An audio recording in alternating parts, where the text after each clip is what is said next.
próximos días, el presidente Pedro Sánchez y Mohamed VI escenificarán en Marruecos el inicio de una nueva era en las relaciones bilaterales. El encuentro se producirá después del cambio de postura de España sobre el Sáhara Occidental, una decisión que ha levantado una auténtica tormenta en el desierto y también entre los saharauis en el exilio. ¡Sánchez, atiende! ¡Que el Sáhara no se vende! Tenemos gente muriendo en el frente, igual que en Ucrania. En los campamentos está el ambiente ardiéndonos lo siguiente. Tenemos que dejar que hablen por nosotros, que decidan por nosotros. Es igual que si ahora le dijeses a los ucranianos que tienen que pertenecer a Rusia. Nosotros no tenemos absolutamente nada que ver con Marruecos. Mira, ni compartimos el mismo idioma, ni compartimos la misma cultura. El único interés que tiene Marruecos en el Sáhara es el interés económico. Son saharauis. Estos días alzan su voz por la independencia y en contra de Pedro Sánchez. En una carta enviada el pasado 14 de marzo a Mohamed VI, Sánchez escribe: considero la propuesta marroquí de autonomía presentada en 2007 como la base más seria, creíble y realista para la resolución del conflicto del Sáhara Occidental. Lo más serio y creíble aquí es que el pueblo saharaui lleva más de 40 años refugiado. Eso sí que es serio y es creíble. Y que haya gente que está en las cárceles, que haya más de 3.000 desaparecidos, que la gente en mi país no puede salir a las calles a expresar libremente lo que piensa. Y eso sí que es serio, lo más serio y lo más creíble.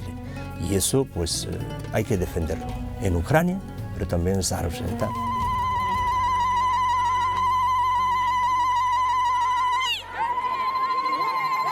...15 días después de enviar esa carta, el presidente explicaba así, en el Congreso, este giro en su política exterior.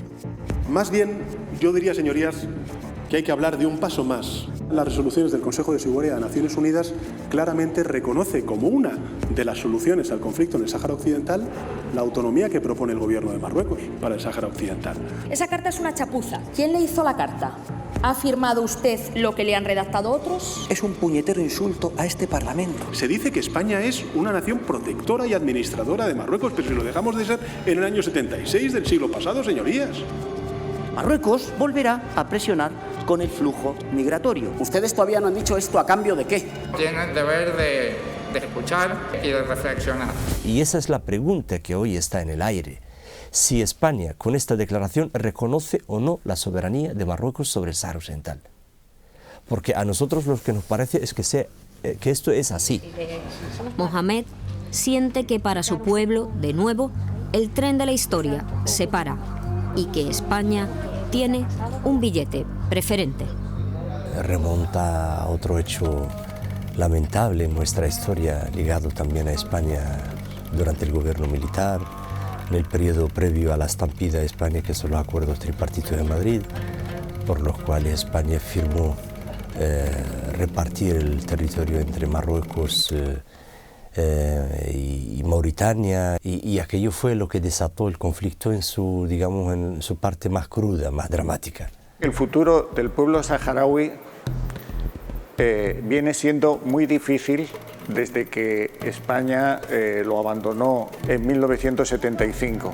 Ha habido bombardeos con napalm, fósforo blanco, muertes, epidemias. Firmaron un acuerdo de paz de alto el fuego con Marruecos en 1991. En esos acuerdos Marruecos se comprometía a celebrar un referéndum de autodeterminación, pero fue dilatándolo, hasta que hace un año, poco más de un año, el Polisario decidió que ya estaba bien y reanudó las hostilidades con Marruecos. Ahora mismo hay una guerra en el Sáhara.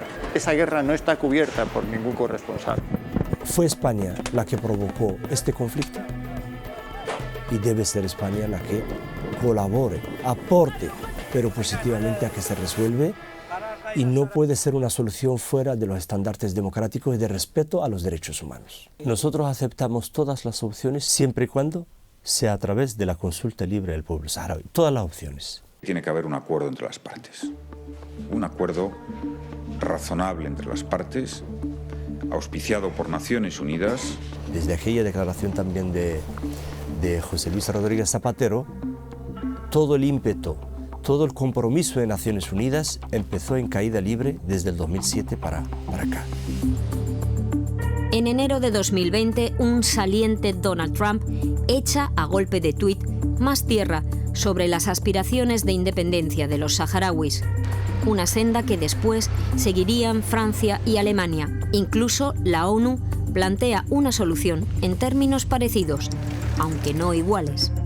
El texto de Alemania dice que la autonomía que propone Marruecos es una buena base para comenzar a discutir. Pedro Sánchez ha dicho que es la mejor propuesta. La ONU nunca ha, mostrado en ninguna de sus resoluciones su, preferencia por ninguna de las opciones y llama a las partes a llegar a una solución.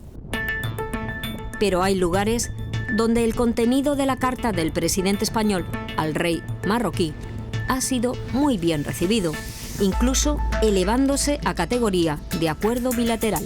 Presidente, ¿cómo está?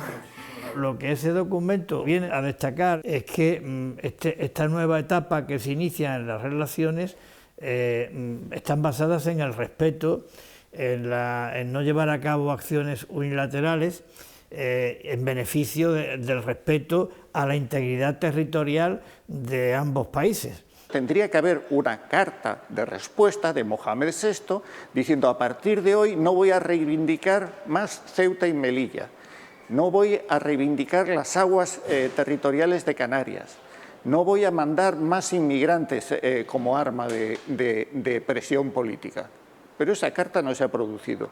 Hubiera sido exigible que un cambio en la posición internacional de España sobre el Sáhara Occidental, que es perfectamente legítimo porque es competencia del gobierno, hubiera podido hacerse en el marco de una negociación bilateral entre los dos países. Esto da la sensación de que no se ha producido.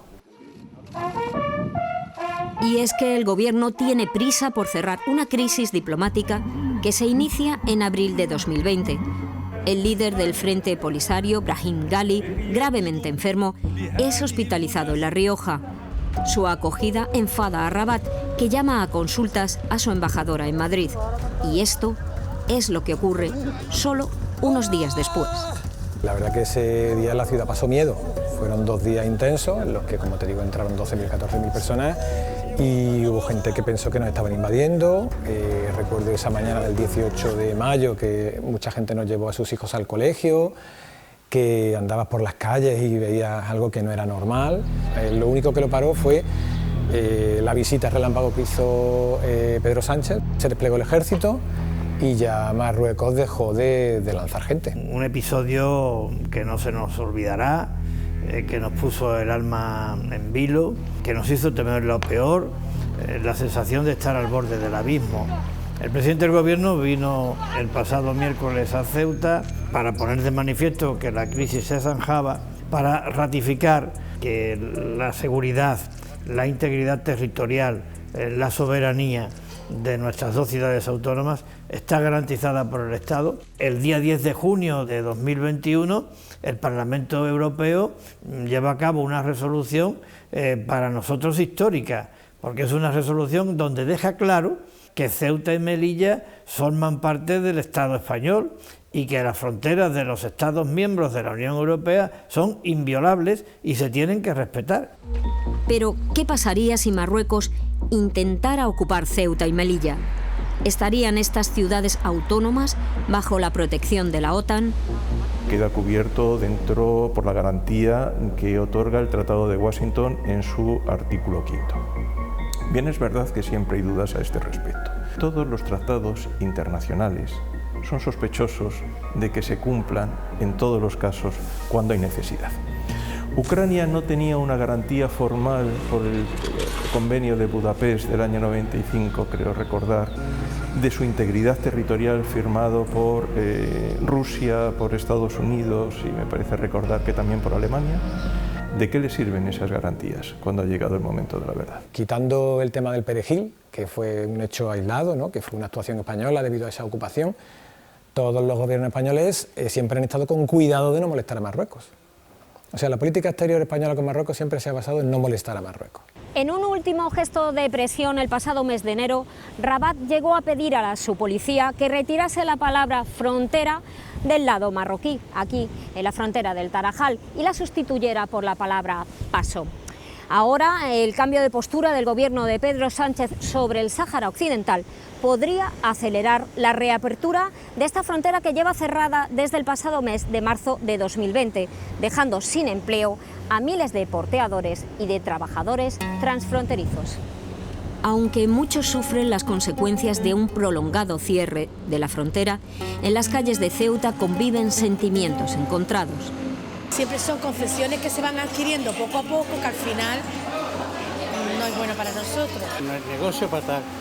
Llegamos al fin de mes y yo, por ejemplo, este mes no lo sé cómo voy a terminar. Deseando de que abra para ir, porque ahí vamos a comprar, vamos a comer. ¿Y usted qué opina de eso? Yo todo lo contrario, que cerrada está muy bien. El Producto Interior Bruto de Ceuta, con ese cierre del porteo, había perdido en torno a 500 millones de euros. Dejaron de entrar trabajadores, turistas, menos consumo, pero por otro lado hay mucha gente que sigue desconfiando de un país que, bueno, que hasta hace poco llamaba a Ceuta presidio ocupado. Ajeno a la diplomacia, el capítulo más duro de esta crisis se escribe bastante lejos de los despachos. En los bajos de la mezquita de Sidi en Barek, la ONG Luna Blanca prepara cada día cientos de menús calientes.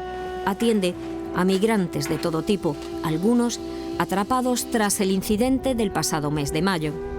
Querían salir y todo el mundo le decía, mira, si llegué a Ceuta vaya a salir, vaya a tener trabajo, tal y cual. Entonces la gente también vinieron engañada mucho.